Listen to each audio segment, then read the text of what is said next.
మత్తయి సువార్త 12వ అధ్యాయం. మత్తయి సువార్త 12వ అధ్యాయము 47వ వచనం. 12వ అధ్యాయము 47వ వచనం.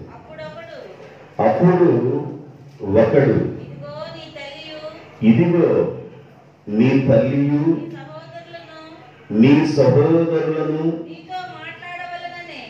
నీతో మాట్లాడవలనని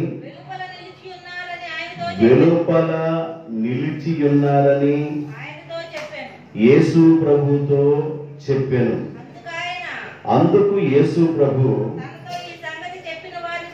తనతో ఈ సంగతిని చెప్పిన వారిని చూసి, నా తల్లి ఎవరు, నా సహోదరులు ఎవరు అని చెప్పి అతని శిష్యుల వైపు చెయ్యి చాపి, ఇదిగో నా స్వరాన్ని వింటూ నా మాట వింటూ నా దగ్గర కూర్చున్న వీరే కదా నా తల్లియు నా సహోదరులను, పరలోకమందున్న నా తండ్రి చిత్తము చొప్పున చేయవారే కదా నా తల్లి నా తండ్రి అని వారితో చెప్పాను. యేసు ప్రభు ఒక చోట కూర్చొని ప్రసంగం చేస్తున్నాడు, మాట్లాడుతూ ఉన్నాడు. ఆయా సమయాల్లో యేసు ప్రభు ఆయన బోధించే బోధ ఒకసారి కొండ మీద బోధించేవాడు, ఒకసారి సముద్ర ప్రాంతంలో బోధించాడు, ఒకసారి విశాలంగా ఉన్న మైదానంలో బోధించాడు, కొన్నిసార్లు గృహంలో బోధించేవాడు.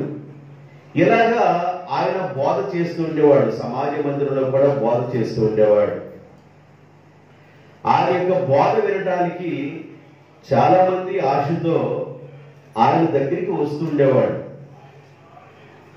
దేవుని యొక్క మాటలు వినాలి, యేసు ప్రభు యొక్క నోట నుండి ఏ మాట అయితే వస్తుందో ఆ మాట వినాలని జనాలు ఆయా ప్రాంతాలలో నుండి తండోపతండాలుగా యేసు ప్రభు దగ్గరికి వస్తున్న రోజులవి. యేసు ప్రభు ఎదుట చాలా మంది కూర్చొని ఉన్నారు. చాలా మంది యేసు ప్రభు చెబుతున్న మాటలు వింటున్నారు. అయితే యేసు ప్రభు యొక్క తల్లి, యేసు ప్రభు యొక్క సహోదరులు ఎక్కడ ఉన్నారంటే వెలుపల ఉన్నారు. ఎక్కడున్నారు?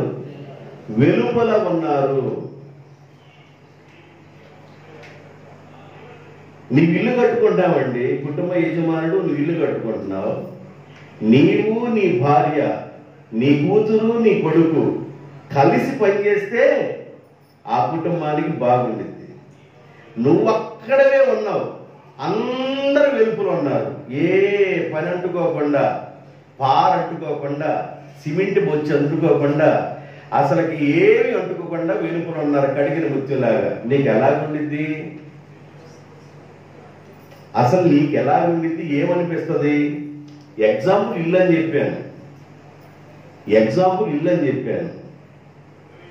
ఒక చిన్న ప్రార్థన జరుగుతుంది నీ ఇంటి దగ్గర. ఆ ఇంటి దగ్గర 4 కుర్చీలు వేసుకోవాలి, టేబుల్ వేసుకోవాలి. నీవేమన్నా అన్ని విషయాలు చూసుకుంటున్నావు.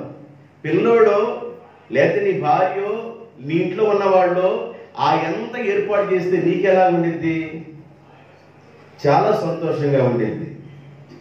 యేసు ప్రభు ఇక్కడ ఒక కఠినమైన మాట చెప్తున్నాడు. వాళ్ళ తల్లి కూడా వినేటట్లుగా, వాళ్ళ సహోదరులు కూడా వినేటట్లుగా ఒక కఠినమైన మాట మాట్లాడుతున్నాడు యేసు ప్రభు.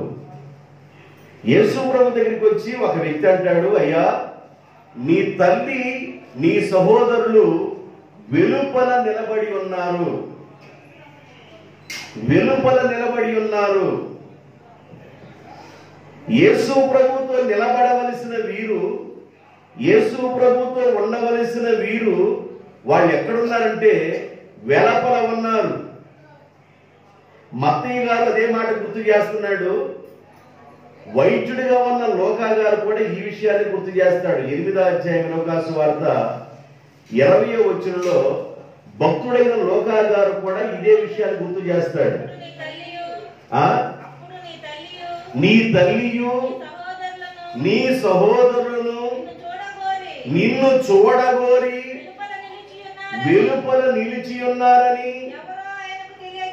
ఎవరో ఒక వ్యక్తి యేసు ప్రభువునకు తెలియజేసిరి. అందుకు యేసు ప్రభు దేవుని యొక్క వాక్యమును విని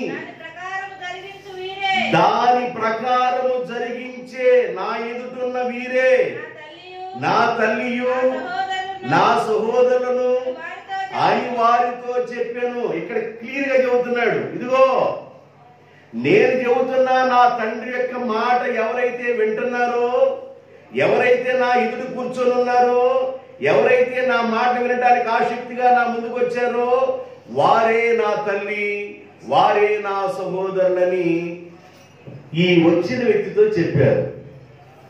ఈ మాట చెప్పినప్పుడు వాళ్ళ తల్లి హృదయం ఎలా ఉండిద్ది, ఈ మాట చెప్పినప్పుడు వాళ్ళ సహోదరుల హృదయం ఎలా ఉండిద్ది?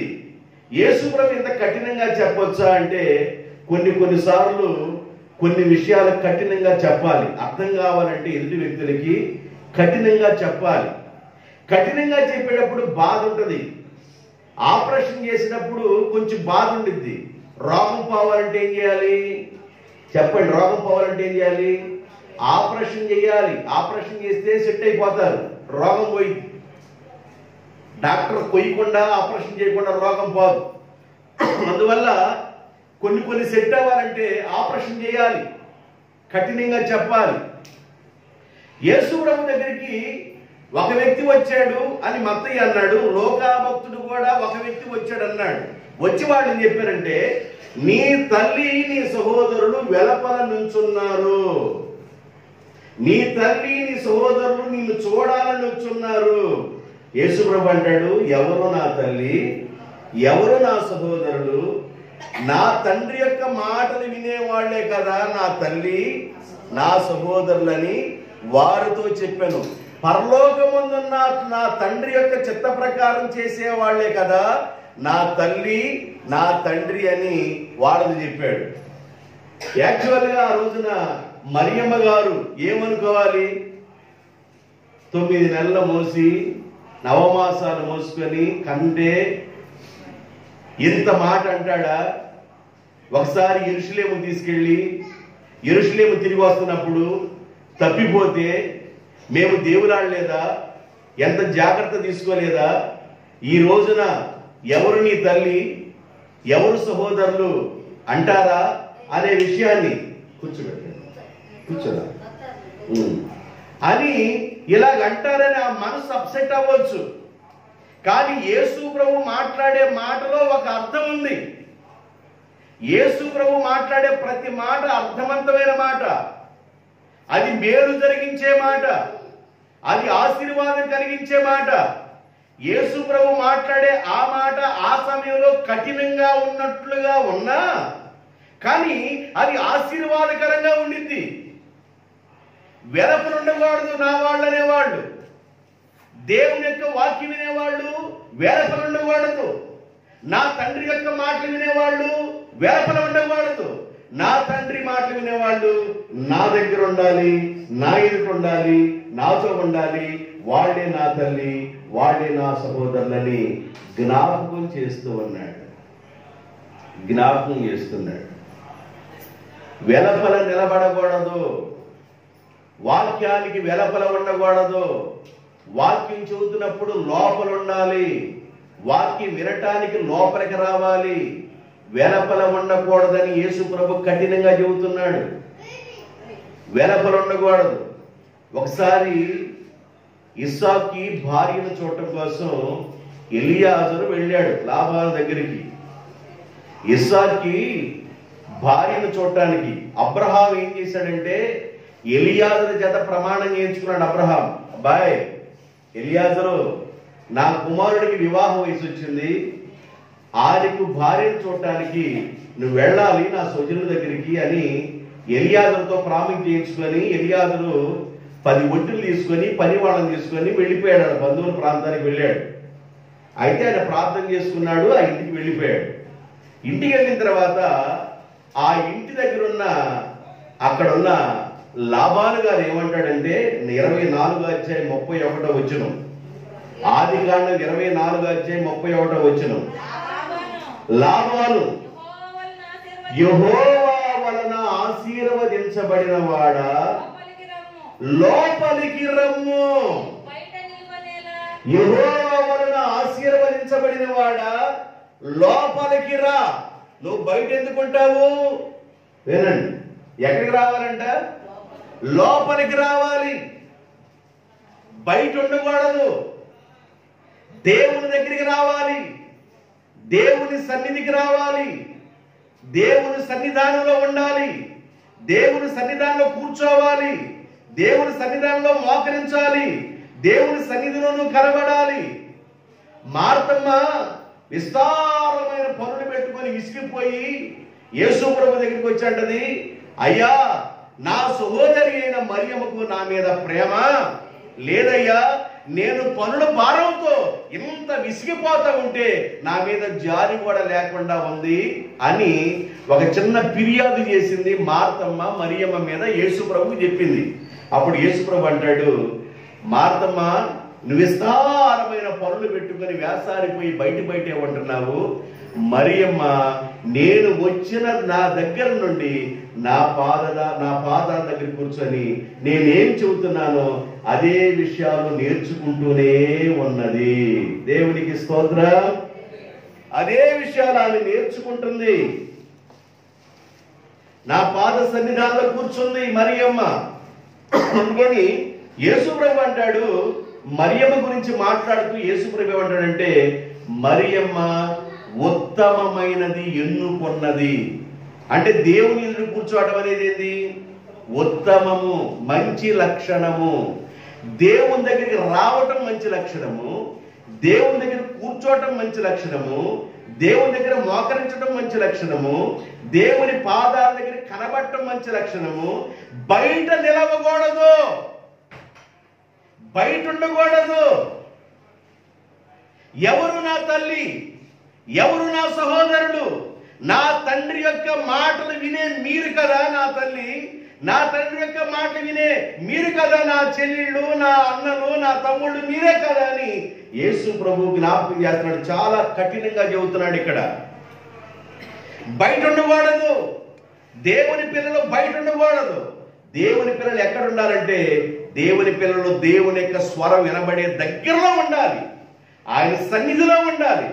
దేవుని సన్నిధానంలో సమృద్ధి ఉన్నది, దేవుని సన్నిధానంలో ఆశీర్వాదం ఉంది. యెహోవాను వెదకుడి, ఆయన బలమును వెదకుడి, ఆయన సన్నిధిని నిత్యము వెదకుడి.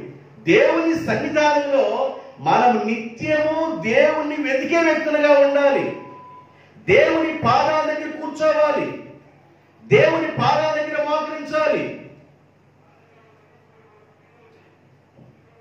అల్లాహ్ వస్తూ ఉంటారు ఉదయాన్నే, మధ్యాహ్నం, సాయంకాలం. టైం వచ్చినప్పుడల్లా కాళ్ళల్లో ఉన్న మట్టి తీసుకొని, గోడల్లో ఉన్న మట్టి తీసుకొని, చేతులు శుభ్రం కడుక్కొని వెళ్ళిపోయి దేవుని పాదాల దగ్గర కూర్చొని నమాజ్ చేస్తుంటారు. ఏ వర్క్లోనైనా ఉండని, ఎంత బిజీ షెడ్యూల్లోనైనా ఉండని, దేవుని దగ్గరికి వెళ్ళటానికి చాలా భయంతో వెళ్ళే వ్యక్తులు ఉన్నారు. దేవుడు అంటాడు, నా దగ్గరికి వచ్చే మీరే కదా నా యొక్క పిల్లలు, నా దగ్గరున్న మీరే కదా నా తల్లి, నా సహోదరుడు, నా సహోదరీలు మీరే కదా అంటున్నాడు.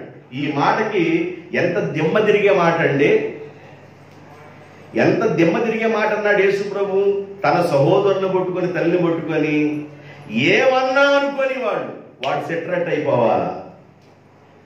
దైవ సన్నిధానంలో ఉండాలి వాడు. ఒకవేళ ఒక మాట నొప్పించే విధంగా ఉండొచ్చు, బాధ కలిగించే విధంగా ఉండొచ్చు. నొప్పించినా బాధ కలిగించినా నా మేలు కొరకే యేసు మాట్లాడాడని వాళ్ళు తెలుసుకున్న రోజున ఆశీర్వాదం వచ్చింది. యేసు ప్రభు ఊరకనే మాట్లాడతాడా? ఎదుటి వాళ్ళకి మేలు కలగటానికే మాట్లాడతాడు యేసు ప్రభు. ఆయన ఊరకనే మాట్లాడండి, మేలు కలగటానికి. ఇతరులు సరవ్వాలి, ఇటు ఇల్లైనా సరవ్వాలి, పిల్లలైనా సరవ్వాలి, కుటుంబమైనా సరవ్వాలి. సరవటం కొరకే యేసు ప్రభు మాట్లాడతారు. యెహోవా చేత ఆశీర్వదించబడిన వాడా లోపలికి రా, లోపల ఆశీర్వాదం ఉంది. బయట ఉండబాకు. బయట ఉంటే ఏం జరిగిందో చెబుతా ఇప్పుడు మీకు. లోపల ఉంటే ఏం జరుగుతుందో చెబుతా. బయట ఉంటే ఏం జరుగుతుందో చెబుతా. బయట నిలబడితే ఏం జరుగుతుందో చెబుతా. దేవుని దగ్గర నిలబడితే ఏం జరుగుతుందో చెబుతా. ఇవన్నీ చెప్పాలంటే చాలా టైం అయింది. దేవుని దగ్గర నిలబడితే ఏం జరుగుద్ది, బయట నిలబడితే ఏం జరిగింది, బయట ఉంటే నీకేం జరుగుద్ది, దేవుని దగ్గరికి వస్తే ఏం జరుగుద్దో కొన్ని మాటలు బ్రీఫ్గా చెబుతారు, క్లుప్తంగా చెబుతారు. పౌలు ఫిలిప్పీ సంఘానికి ఉత్తరం రాస్తూ, అపోస్తుడుగా ఉన్న పౌలు ఫిలిప్పీలకు రాసిన పత్రిక ఫిలిప్పీ సంఘానికి ఉత్తరాన్ని రాస్తూ 1వ అధ్యాయము 27వ వచనంలో ఒక మాట చెప్తాడు. నేను వచ్చి మిమ్ములను చూచినను, ఒకవేళ నేను రాకపోయినను, మీరు ఏ విషయములోనూ ఎదిరించే వారికి బెదరక అందరూ ఒక్క భావముతో, ఓ ఫిలిప్పీలో ఉన్న సంఘస్థులారా, మీరందరూ ఒక్క భావముతో సువార్త పక్షమున పోరాడుచు ఏక మనసు గలవారై నిలిచియుండండి. ఎక్కడ నిలబడాలి? సువార్తలో నిలబడాలి. సువార్త పక్షము నిలబడాలి. దేవుని యొక్క వాక్యం పక్షమున నిలబడాలి. యేసు ప్రభు మాట్లాడుతూ, నా తండ్రి మాట వినే వీళ్లే కదా నా తల్లి, నా తండ్రి మాట వినే వీళ్లే కదా నా సహోదరులు అన్నారు. దేవుని యొక్క వాక్యం పక్షాన నిలబడాలి. ఓ ఫిలిప్పీలో ఉన్న సంఘస్థులారా, ఎదిరించే వాళ్ళకి మీరు బెదరబాకండి, ఎవరికి భయపడబాకండి. మీరు ఎలా ఉన్నారంటే, దేవుని యొక్క వాక్కు ప్రకటించబడుతుంది, సువార్త మంచి వార్త ప్రకటించబడుతుంది. ఆ సువార్త పక్షమున మీరందరూ ఏక మనసు గలవారై నిలబడండి. ఎక్కడ నిలబడాలి? మనం బయట కాదు. ఎక్కడ నిలబడాలి? సువార్త పక్షమున నిలబడాలి. దేవుని కొరకు నిలబడాలి. దేవునిలో నిలబడాలి. నీవు బయట నిలబడకూడదు. దేవునికి బయట ఉండకూడదు. నీవు దేవునికి వేరుగా ఉండకూడదు. నీవు దేవునికి వేరుగా ఉండి నీవేమి చేయలేవు. దేవునికి వేరుగా ఉండి నీవేమి సాధించలేవు. దేవునికి దూరంగా ఉండి ఏమి సాధించలేవు. దేవునికి దగ్గరగా రావాలి నీవు. దేవునికి సమీపంగా ఉండాలి నీవు. దేవుని సన్నిధానంలో కనబడాలి నీవు. దేవుని సన్నిధానం కనబడతాను నీవు దేవుని యొక్క మాటల పక్షాన నిలబడాలి. సువార్త పక్షమున నీవు నిలబడాలి. సంఘం గురించి మాట్లాడుతుంటాడు. ఫిలిప్పీలో ఉన్న సంఘస్థులారా, సువార్త పక్షమున ఏక మనసు కలిగిన వారై మీరు సువార్త పక్షాన నిలబడండి అన్నాడు. బయట నిలబడితే వచ్చింది, బయట నిలబడితే వచ్చింది చెప్తాను నేను. మనం ఎక్కడ నిలబడాలి? సువార్త పక్షము నిలబడాలి. పేతురు అంటాడు, ప్రభువా ప్రభువా, మేము సువార్త పక్షమునే నిలబడుతున్నాం కదా, మేము వాళ్ళు వదిలిపెట్టాము, దూలు వదిలిపెట్టాము, ఇల్లు వదిలిపెట్టాము, మేము అన్ని వదిలిపెట్టి సువార్త పక్షాన్ని నిలబడ్డాం కదా, మాకు ఏమి దొరికింది ప్రభువా అని అడిగాడు. నిజమే, పేతురు బాగానే మాట్లాడావు. నీవు నన్ను వెంబడించడానికి నీ జీవనోపాధి అయిన వలను, దోరెను, ఇల్లును వదిలిపెట్టి నన్ను వెంబడిస్తున్నావు. అయితే నన్ను వెంబడిస్తున్నావు కాబట్టి ఈ భూమి మీద ఒక తల్లిని వదిలితే 100 మంది, ఒక అన్నను వదిలితే 100 మందిని, ఒక ఇల్లు వదిలే కాబట్టి 100 ఇళ్ళని, ఇలాగా ఈ భూమి మీద ఆశీర్వాదాలను నీకు ఇస్తాను. ఇహమందును పరమందును 100 అంతలుగా నీకు ఆశీర్వాదం ఇస్తాను. నన్ను వెంబడిస్తున్నావు కదా, ఏ లోటు లేకుండా వెంబడిస్తున్నావు కదా, భయపడకుండా వెంబడిస్తున్నావు కదా, ఇల్లు వాకిలు వదిలిపెట్టాను అంటున్నావు కదా, వల దోలిని వదిలిపెట్టాను అంటున్నావు కదా, జీవనోపాధికి సంబంధించిన వాటిని వదిలిపెట్టి నన్ను వెంబడించాను అంటున్నావు కదా. నన్ను వెంబడించిన నిన్ను ఒట్టి చేతులతో వచ్చు, నన్ను వెంబడించే నిన్ను ఒట్టి వాడిని చేయను. నన్ను మనస్ఫూర్తిగా నా మీద ఆధారపడి నన్ను ఆనుకొని నన్ను వెంబడిస్తున్నావు కాబట్టి ఇహమందు పరమందు నీకు 100 అంతల ఆశీర్వాదం. ఆ వాక్యం తీసుకుని చదవచ్చు. తీసుకొని ఉంటే ఎన్నో అధ్యాయం, ఎన్నో వచ్చిన 18, లోకాసు వార్త 18:28 వచ్చిన చదువు. పేతురు, ఇదిగో మేము మాకు కలిగినవి విడిచిపెట్టి నిన్ను వెంబడించితమనగా ఆయన దేవుని యొక్క రాజ్యము నిమిత్తమై ఇంటినైనను భార్యనైనను అన్నదమ్ములైనను తల్లిదండ్రులైనను పిల్లలైనను విడిచిపెట్టిన వాడెవడును ఇహమందు చాలా రెట్లు, అంటే నువ్వు ఒక తల్లిని వదిలిపెట్టేవని బాధపడే 100 మంది తల్లులు నిన్ను ఆదరించే వాళ్ళని ఇస్తాను. ఒక అన్నను వదిలిపెట్టేవని బాధపడుతున్న 100 మంది అన్నలను ఇస్తాను. ఆదరించే వాళ్ళని నేను నీ కోసం నిన్ను ఆదరించే వాళ్ళని ఏమనెత్తుతాను.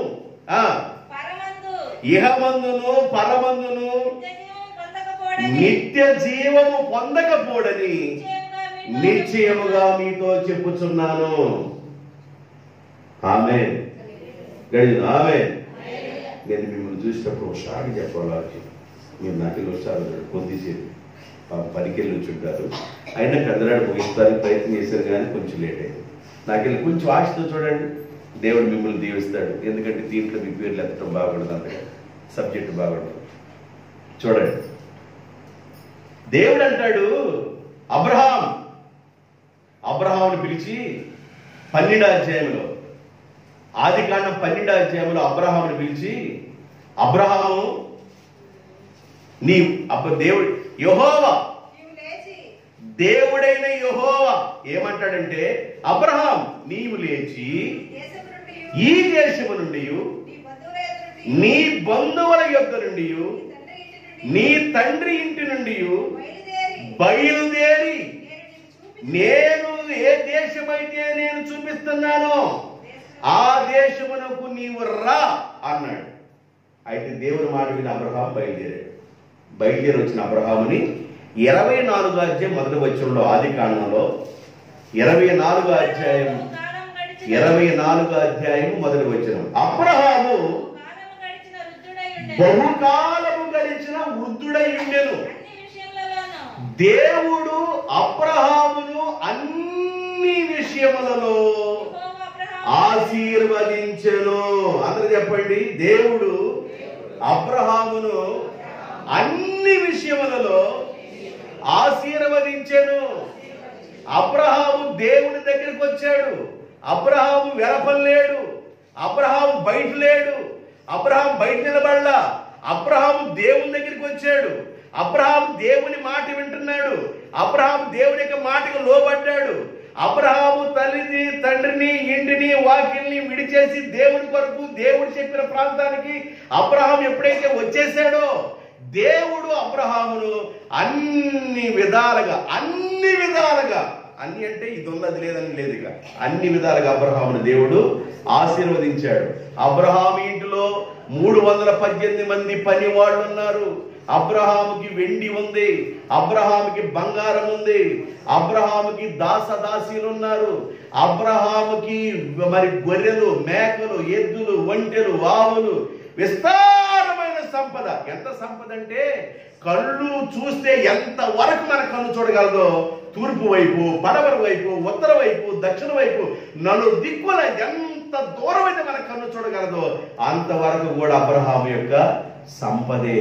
భూమి భరించలేనంత సంపద అబ్రహాముకి దేవుడిచ్చాడు. కారణం ఏంటంటే అబ్రహాము వెలపల నిలబడ్డా, అబ్రహాము లోపలికి వచ్చాడు. పేతురు బయట నిలబడ్డా, పేతురు లోపలికి వచ్చాడు. అయ్యా నిన్ను వెంబడిస్తున్నా, మాకేంటి? ఇహమందును పరమందును 100 రెట్లు ఆశీర్వాదం, నిత్య జీవమును ఇవ్వక మానడు. దేవుడు ఆశీర్వాదాలు ఇస్తాడు. కాబట్టి మనం దేవుని పక్షమున నిలబడాలి, సువార్త పక్షమున నిలబడాలి. నేను చాలా విషయాలు చెప్పాలనుకున్నాను కానీ అన్ని చెబితే మీకు చిన్నమైంది చెప్తే మీరు వెళ్ళిపోతారు. అందుకని నేను చెప్పను, 2 చెబుతా దీంట్లో. తిమోతికి రాసిన పత్రిక 4వ అధ్యాయం, 2వ తిమోతి రాసిన పత్రిక 4వ అధ్యాయం 17వ వచనం, ద్వితీయోపదేశకాండము 29వ అధ్యాయం 13వ వచనం. నేను చెప్పి తీసుకోండి, ఒకరి తర్వాత ఒకరు చదవండి. అయితే నా ద్వారా సువార్త పరిపూర్ణంగా ప్రకటించబడు నిమిత్తము అన్యజనులందరూ ఆ సువార్త విను నిమిత్తమును ప్రభువు నా పక్కన నిలిచి అండర్లైన్ చేసుకోండి. ప్రభువు నా పక్షమున నిలిచి నన్ను బలపరిచెను గనుక నేను సింహము నోట నుండి తప్పించబడి తిని. ఆగండి. ప్రభువు నా పక్షమై నిలిచి. ప్రభు ఎప్పుడు నిలుస్తాడు నీ పక్షాన? నువ్వు బయట నిలవకూడదు. ప్రభువు నీ పక్షాన్ని నిలబడాలంటే నీవు బయట నిలబడకూడదు. యెహోవా చేత ఆశీర్వదించబడిన వాడా, బయట నిలబడనేలా లోపలికి రమ్ము.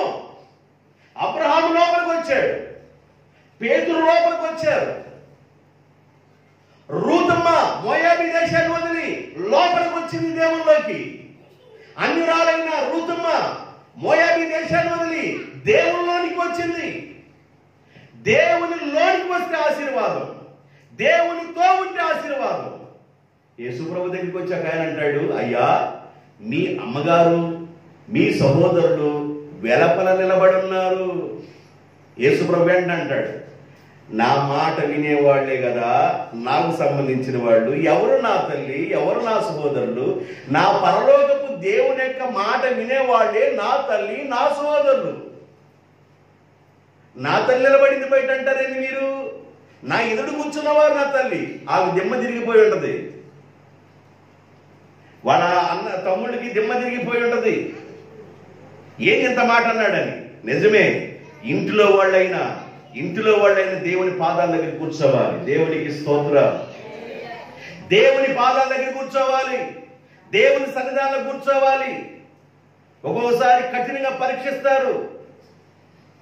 తండ్రి ఒక బిడ్డని కఠినంగా పరీక్షిస్తాడు. రా, ఎక్కడికి వెళ్తున్నావురా, ఏం చేస్తున్నావురా, ఎక్కడ తిరుగుతున్నావు అంటే ఆ తండ్రి మాట్లాడే మాట ఎందుకు మాట్లాడతాడంటే బిడ్డ ఉపయోగపడాలనే కోణంలో మాట్లాడతాడు. మా నాన్న ఏంది నా మీద ఇరుసుకుపడుతున్నాడు పొద్దాక, మా నాన్న ఏంది నా మీద పట్టించాడు పొద్దాక, మా నాన్న ఏంది నా పక్క తిరుగుతున్నాడు పొద్దాక, నా మీద పట్టించి మాట్లాడుతున్నాడని నువ్వు అనుకోబాకు. మీ నాన్న నీ గురించి పట్టించాడంటే దాని అర్థం ఏంటంటే నీవు ఉపయోగపడాలి, నీవు ప్రయోజకుడు అవ్వాలని. మా నాన్నకంతా జ్ఞానం పెరిగానని చెప్పేసి నీ ఇష్టం వచ్చినట్లు మాట్లాడబాకు లాంగ్వేజీని.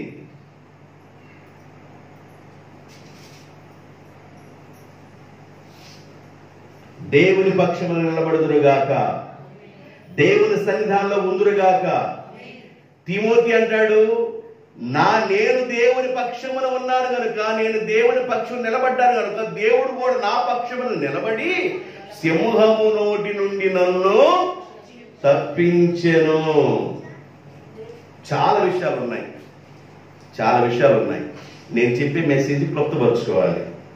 అయితే దీని గురించి చెప్పేస్తే నేను మిగతా దాని గురించి చెప్తాలే. ఇంకొక మాట చదవండి, ముగించుకుందాం. రేపు ఆదివారం కదా. 29వ అధ్యాయం 13వ వచనం, ద్వితీయోపదేశకాండం 29వ అధ్యాయం 13వ వచనం చదవమ్మా. నీ దేవుడైన యెహోవా నీతో చెప్పిన ప్రకారముగాను నీ పితరులైన అబ్రహాము, ఇస్సాకు, యాకోబులతో ప్రమాణము చేసిన ప్రకారముగా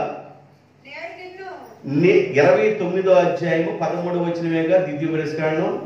చదవమ్మా. ప్రకారముగాను నేడు నిన్ను తనకు స్వజనముగా నియమించుకొని తానే నీకు దేవుడై ఉండునట్లు. నా చదివే మాటలు ఏం కనబడాలంటే నీ పాళెములో ఉన్న పరదేశులేమి, దాంట్లో ఆవచ్చునువేనా? ఇప్పుడు ఆవచ్చునువేనమ్మా. ఆ వచ్చిన లాస్ట్ లో నాకు లాస్ట్ కావాలా. నీ పాళెములో ఉన్న పరదేశులేమి, నీ కట్టెలను నరుకువారేమి, నీ నీళ్లు తోడు పోసేవారేమి, వీరందరూ పాడిలో ఉన్నవారు, కట్టెలు నరికే వాళ్ళు, నీళ్లు తోడు పోసేవాళ్ళు, దేవుని సన్నిధానంలో పరిచయం చేసి వీళ్ళందరూ నేడు నీ దేవుడైన యెహోవా సన్నిధిని నిలిచి ఉండాలి, నిలబడాలి. ఎక్కడ నిలబడాలి? బయట కాదు, బయట కాదు నిలబడేది, లోపలికి రావాలి. కట్లు కొట్టేవాళ్ళేమి, నేను చాలా బిజీ షెడ్యూల్లో ఉన్నాను, కట్లు కొడుతున్నాను అనకూడదు. నేను నీళ్లు తీసుకొస్తున్నా, నీళ్లు చేతి పోతున్నా అని బిజీ షెడ్యూల్ అనకూడదు. పాడెములో ఉన్నవాళ్ళు, అంటే గ్రామంలో ఉన్నవాళ్ళు, ఆ ప్రాంతంలో ఉన్నవాళ్ళు దేవుని యొక్క స్వరం వినబడుతున్నప్పుడు ఎక్కడికి రావాలంటే దేవుని స్వరం వినబడే దగ్గరికి నీవు రావాలి. దేవుని సన్నిధిలో నువ్వు నిలబడాలి. ఎవరు నా తల్లి, ఎవరు నా సహోదరుడు? నేను చెబుతున్నప్పుడు నా తండ్రి మాట విని నా ఎదుట కూర్చున్న వాళ్ళే కదా నా తల్లి, నా సహోదరుడు. మిగతా భాగాన్ని రేపు ధ్యానం చేద్దాం. ఇంతవరకు దేవుడి ఈ మాటలు దీవించునుగాక. ఆమె ప్రార్థన చేసుకుందాం. బాగా మాట్లాడింది, ప్రార్థన చేద్దాం. ప్రేమ కలిగిన తండ్రి, పరిశుద్ధుడైన మా ప్రభువా యేసయ్య, వందనాలు, స్తుతులు, స్తోత్రాలు తండ్రి. మీ పరిశుద్ధ సన్నిధిలో ప్రార్థన చేస్తున్నాను నాయన. మా ప్రార్థన నిరాకరిస్తూ ఉన్న దేవుడు కాదు నాయన.